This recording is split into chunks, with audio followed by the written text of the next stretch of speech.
Masih dalam seri Wait, Watch, and Work untuk kedatangan Tuhan Yesus yang kedua kali. Amin. Di dalam subseri memiliki kualitas menjadi mempelai Kristus. Kalau ada waktu nanti saya akan minta siapa saudara yang bisa maju ke depan untuk memberikan poin yang pertama sampai poin yang kelima. Tapi sore hari ini kita langsung masuk ke dalam poin yang ke-6. Amin. Poin yang ke-6, Tuhan merindukan mempelai yang memiliki roh yang lemah lembut dan tenang.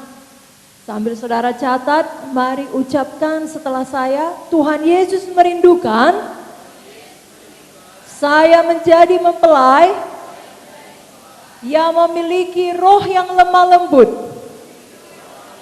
dan tenang. Sekali lagi, Tuhan Yesus merindukan saya menjadi mempelai yang memiliki roh yang lemah lembut dan tenang. Coba salam dulu kiri kanannya. Apakah engkau lemah lembut saudaraku? Apa katanya? Iya dalam iman atau iya dalam kenyataan? Dalam iman dan kenyataan. Oke. Kita masing-masing mengerti apalah maksudnya itu ya. Roh yang lemah lembut dan roh yang tenang. Amin. Kristus merindukan seorang mempelai yang sangat tenang. Yang tahu untuk berdiam diri dan bisa remuk hati. Ya, jadi bukan seorang mempelai yang histeria, sedikit-sedikit histeris, tidak percaya. Tidak dapat menguasai diri, tidak dapat mengekang perasaannya. Bukan mempelai yang demikian yang dirindukan Tuhan. Tuhan tentunya tidak bersuka cita kalau kita menunjukkan terus-menerus sikap hati yang tidak percaya pada Tuhan. Kenapa kita bisa histeris? Kenapa kita tidak dapat menguasai atau mengekang perasaan kita? Kalau dilihat sumbernya karena kita tidak percaya pada Tuhan.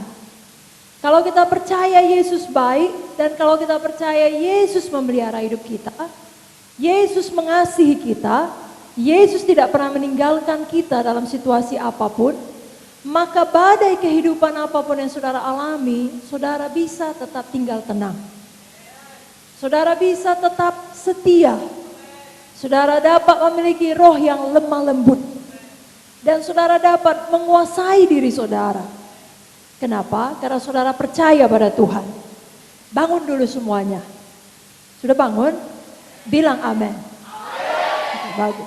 Kita kalau PWMC saudaraku 30 menitnya. Jadi bangunkan diri saudara 30 menit. Amin. Gerak-gerak dulu semuanya. Nampak dulu semangatnya dan bangunnya. Oke, haleluya. Buka Alkitab saudara dari 1 Petrus 3. Kita baca ayat 4 sampai 6.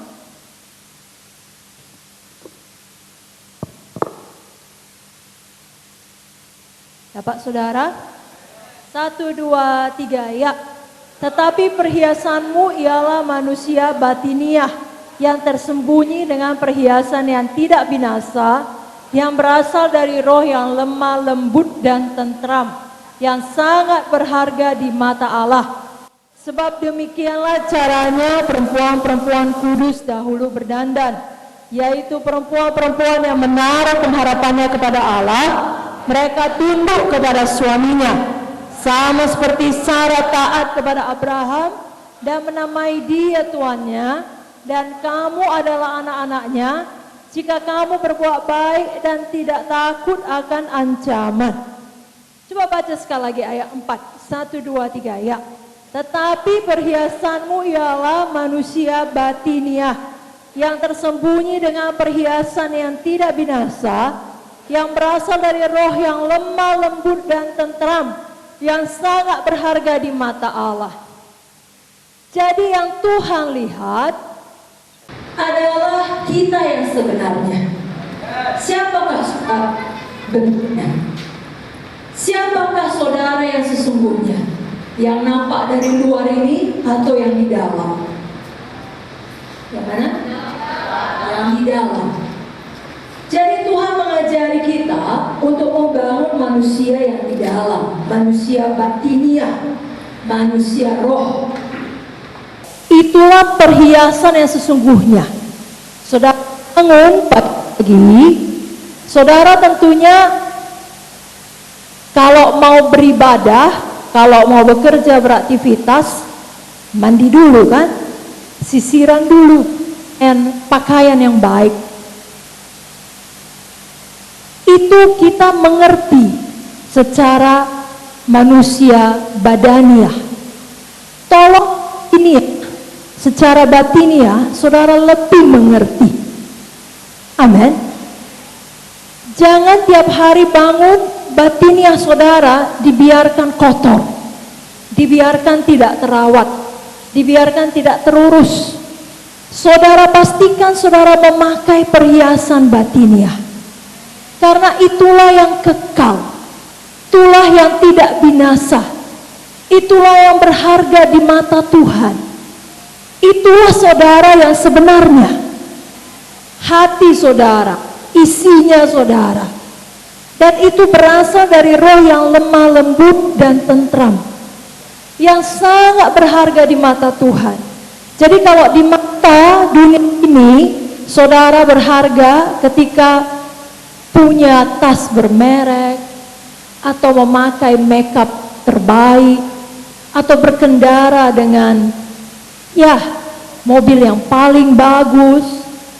Di mata Tuhan itu tidak ada artinya. Di mata Tuhan, batiniah saudara yang berharga. Adakah diam di situ roh yang lemah lembut, roh yang tentram, roh yang tenang, yang percaya kepada Tuhan? Demikianlah dulu orang-orang kudusnya Tuhan hidup. Sekarang harusnya lebih lagi di akhir zaman di mana kita menanti kedatangan Tuhan yang kedua kali. Mari kalau kita selama ini lebih peduli akan penampilan luar kita daripada penampilan kita di dalam, kita bertobat. Ada saudaraku? Hamba Tuhan, pelayan Tuhan yang bertumbuh di dalam kedewasaan rohani dapat dilihat ketika dia bisa tenang hidupnya. Bapak founder kita tenang dalam membangun sidang. Kita sudah belajar minggu lalu bahwasanya bukan hanya susah membangun sidang yang tidak kompromi kepada kegelapan, tetapi mustahil kiraan manusia di tanah ini pula. Dan tentunya banyak hal-hal yang menyakitkan terjadi. Tetapi kalau saudara yang sudah lama di sini, sepanjang ingatan saudara, saya yakin saudara akan bersetuju dengan saya, Bapak Gembala, Bapak Founder sekarang itu sangat tenang. Ditembak pun tenang. Tidak ada pengumuman yang mengakibatkan kerusuhan, justru pengumuman yang berkata kita mengampuni, yang menandakan semua rencana jahat setan yang mau menjadikan Medan sebagai Ambon kedua. Seluruh sidang tenang, seluruh gereja tenang, seluruh Indonesia ikut tenang. Karena ada hamba Tuhan, mempelainya Tuhan yang memiliki roh yang tenang. Ketika menghadapi bom, ketika menghadapi penembakan, ketika menghadapi banyak perkara, gereja timur dibongkar, dan sebenarnya semua pembangunan gereja kita ada selalu tantangannya. Bukan sekedar tantangan biasa, tantangan yang besar dari segala sisi yang tidak mungkin diceritakan semua secara terbuka, tetapi dihadapi dengan tenang. Dia dapat menguasai dirinya.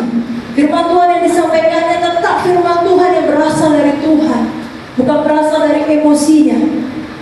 Di dalam banyak perjuangan dilakukan, orang-orang tidak mengerti, jemaat tidak mengerti, tapi dihadapi dengan tenang. Kenapa? Karena Yesus yang menyertai. Yesus mengerti. Yesus berkuasa. Itu teladan yang kalau beliau bisa lakukan, kita juga bisa lakukan. Di dalam banyak fitnah, beliau tenang dan tidak membela dirinya. dan tidak sibuk menjelaskan arahnya, menjelaskan kebenaran yang sesungguhnya, apalagi membalas. Saudara pun teladani hal tersebut. Bahkan di dalam menghadapi kesedihan-kesedihan yang besar, kehilangan saudara kandung yang dipanggil oleh Tuhan, banyak hal lainnya, beliau pun tetap tenang. Nah, saudara sangat diberkati memiliki teladan demikian. Itulah yang berharga di mata Tuhan. Manusia batiniah, perhiasan batiniah. Demikian dengan Ibu Munte, Ibu Gembala kita. Tentunya saudara tidak bisa membayangkan bagaimana kita, bagaimana kami, bagaimana sidang ini, kalau ketika Bapak pulang ke sorga, Ibu Munte tidak tenang, maka kita semua tidak tenang kuadran. Betul saudara? Tetapi Ibu Munte tenang, Ibu Munte kuat, dan Ibu Munte menghibur kita. Dan hari ini kita sangat diberkati dengan Bapak Gembala kita dan Ibu Gembala kita, dan kita terus maju di dalam Tuhan. Itu teladan kita. Karena beliau percaya kepada Tuhan. Sebagaimana Tuhan menghiburkan beliau, beliau bisa menghiburkan kita. Saudara pun demikian, kalau menghadapi banyak kesedihan, izinkan Roh Kudus menghiburkan saudara, sehingga saudara bisa menghiburkan orang. Jangan ikuti daging saudara, sehingga saudara tidak bisa menguasai diri, tidak bisa mengekang perasaan saudara, sakit hati terlalu dalam, tidak mau lagi beribadah, tidak mau lagi melayani. Jangan, itu yang setan mau. Setan mau melemahkan barisan yang berperang bagi kerajaan sorga. Saudara sudah termasuk dalam barisan itu. Tetap di dalam barisan itu sampai Yesus datang kedua kali. Atau kalau Yesus masih lebih lama lagi datang, sampai nafas terakhir saudara pulang ke sorga. Hari ini berdoalah sungguh-sungguh agar saudara memiliki roh yang lemah lembut dan roh yang tentram, roh yang tenang. Lemah lembut bukan lemah gemulai, saudaraku, bukan. Lemah lembut bukan berarti tidak membiarkan saja, maaf, lemah lembut bukan berarti membiarkan saja dosa yang terjadi di sekeliling kita. Orang berdosa, saya harus lemah lembut, dibiarkan. Orang terlambat, dibiarkan. Orang gak ikut Tuhan, dibiarkan. Yang penting saya lemah lembut, tidak.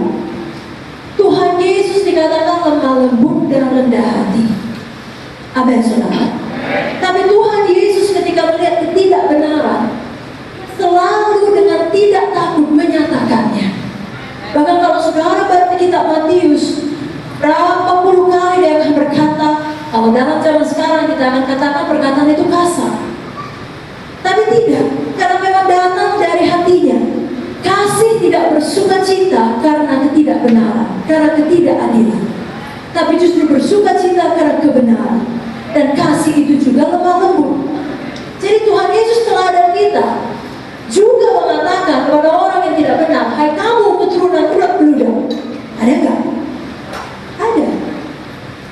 Jadi bukan berarti lemah lembut tidak boleh sekali menyatakan atau menegur orang, justru harus menegur. Bahkan ketika baik Tuhan dijadikan sebagai tempat berjualan, Tuhan Yesus membongkar balik semua barang dagangan tersebut dan tegas mengatakan, rumahku adalah rumah doa. Jadi saudara harus lemah lembut di dalam kebenaran Tuhan. Artinya saudara memiliki kekuatan yang dikuasai.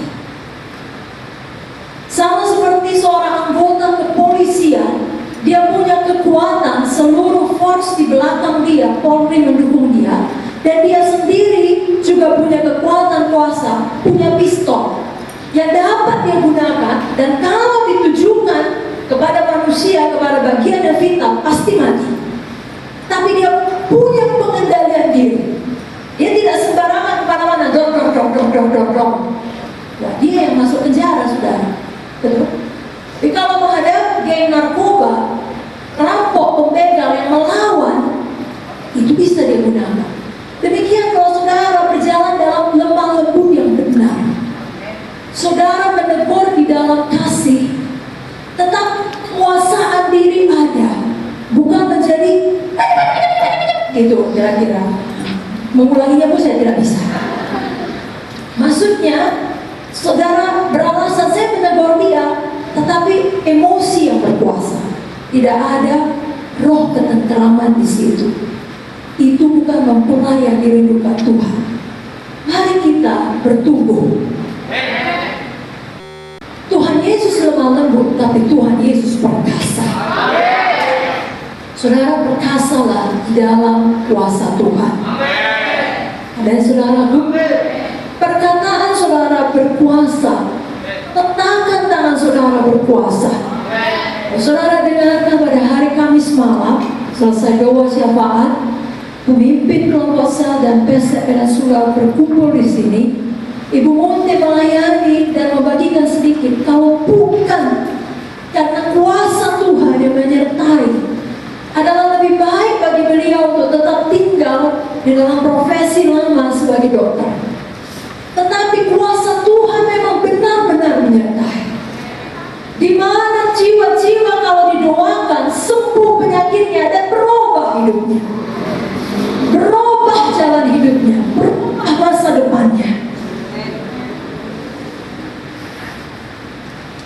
Jangan kita kehilangan hal tersebut. Amin, saudara. Itu Ibu Monte, kalau saudara tidak ingat, 74 tahun sebentar lagi. Pada bulan September, Oktober yang lalu, GKI Summit itu bisa 2 kali, 3 kali dalam sehari pulang balik, naik tingkat 1 sampai tingkat 4. Kalau bukan kuasa Roh Kudus itu tidak mungkin, saudara.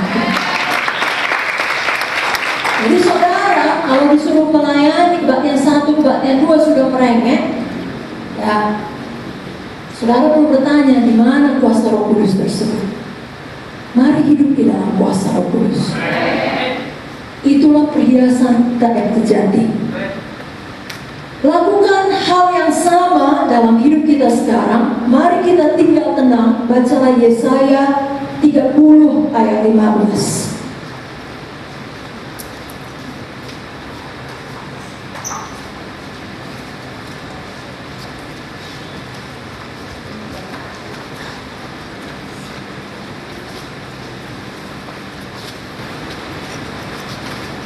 Bapak saudaraku, mari bangkit berdiri, kita baca sama-sama Yesaya 30 ayatnya yang ke-15.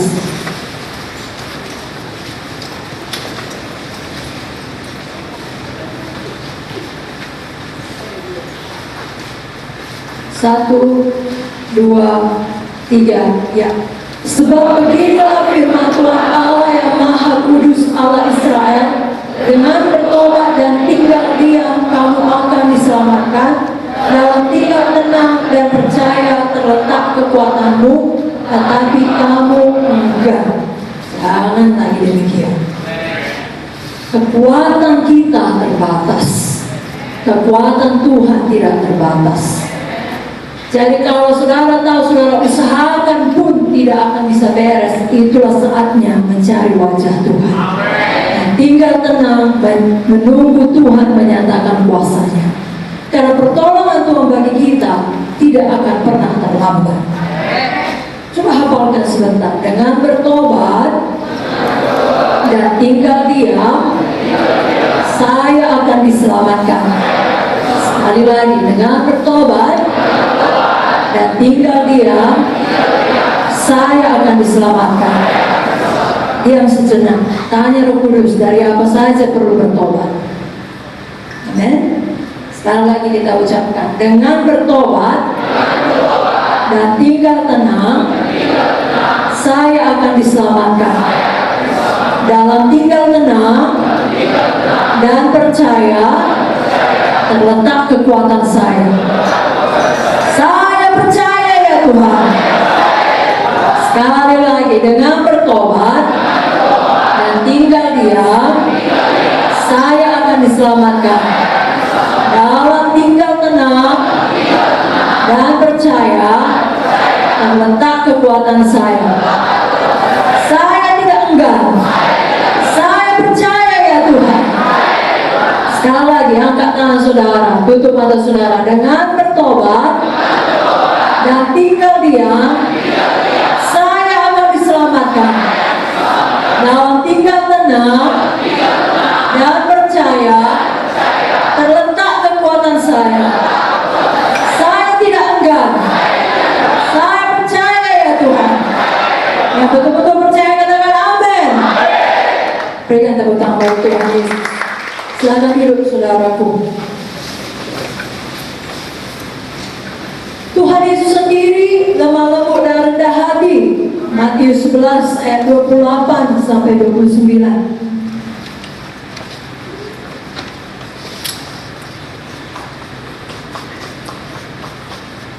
Baca dengan kuat lagi. Matius 11 28 sampai 29. 1, 2, 3 ayat. Marilah kepadaku semua yang letih lesu dan berbeban berat, aku akan memberi kelegaan kepadamu. Pikulah kuk yang kupasang dan belajarlah padaku, karena aku lemah lembut dan rendah hati, dan jiwamu akan mendapat ketenangan. Kalau aqua ini penuh diisi air putih, tidak ada tempat untuk air sirup di dalamnya. Tapi kalau aqua ini setengah kosong, maka ada tempat bagi air apapun diisi ke dalamnya, termasuk air comberan. Sudah mengerti? Kalau hati saudara penuh dengan kasih Yesus, tidak ada tempat untuk yang lain-lain. Untuk kebencian, untuk dendam, untuk rendah diri. Isilah hati saudara dengan Yesus tiap-tiap hari. Maka jiwa saudara mendapat ketenangan. Belajar kepada Tuhan. Jadi sore hari ini, sebelum saudara melayani di depan dan berteriak-teriak dan menari dan memainkan musik kepada orang, atau besok guru sekolah minggu anak pelayan English Service melayani orang dan berkata tentang Yesus, saudara lebih dahulu penuh dengan Yesus. Saudara lebih dahulu datang kepada Tuhan. Jangan melayani dengan letih lesu dan beban berat. Melayani dengan kuasa, melayani dengan kemenangan, melayani dengan kebebasan. Kalau mau tepuk tangan, jangan tepuk tangan dan ragu-ragu. Amin. Mari angkat tangan saudara, katakan, saya datang kepadamu Yesus. Saya tidak lagi letih lesu. Saya tidak lagi beban berat. Seluruh hati saya penuh dengan kasih Yesus. Yesus memberi saya kelegaan. Saya belajar kepada Tuhan, memikul kok Tuhan, sama seperti Yesus lemah lembut dan rendah hati. Saya juga demikian. Jiwa saya tenang. Saya percaya padamu Tuhan. Amin. Berikan lagi tepuk tangan untuk Tuhan Yesus. Sore hari ini saudaraku, jangan ada lagi yang memiliki watak yang keras. Artinya saudara mengeraskan hati. Kata lainnya sudah sering kita pelajari, melintangkan bahu, menulikan telinga. Jangan saudaraku. Semua kita jadi orang lemah lembut.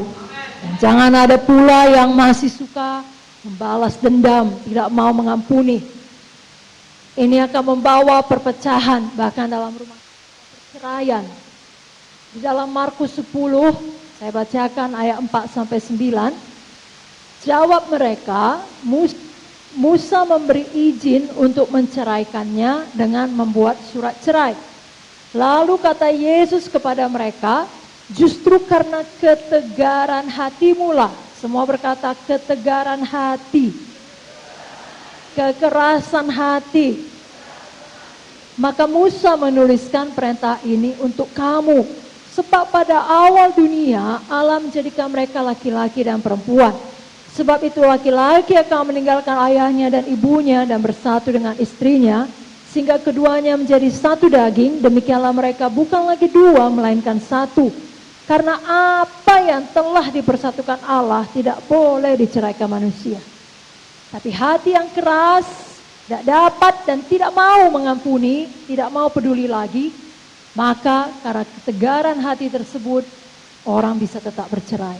Saudara, jangan demikian. Terutama jangan bercerai dengan Roh Kudus. Jangan keraskan hati, tetap berjalan dalam dosa. Jangan keraskan hati, tetap berjalan dalam daging. Miliki roh yang lemah lembut, miliki roh yang tenang, yakni roh yang percaya pada Tuhan dan patuh pada Tuhan. Maka jiwa saudara pun tenang. Saudara akan memiliki umur panjang, hidup yang sehat, dan penuh sukacita.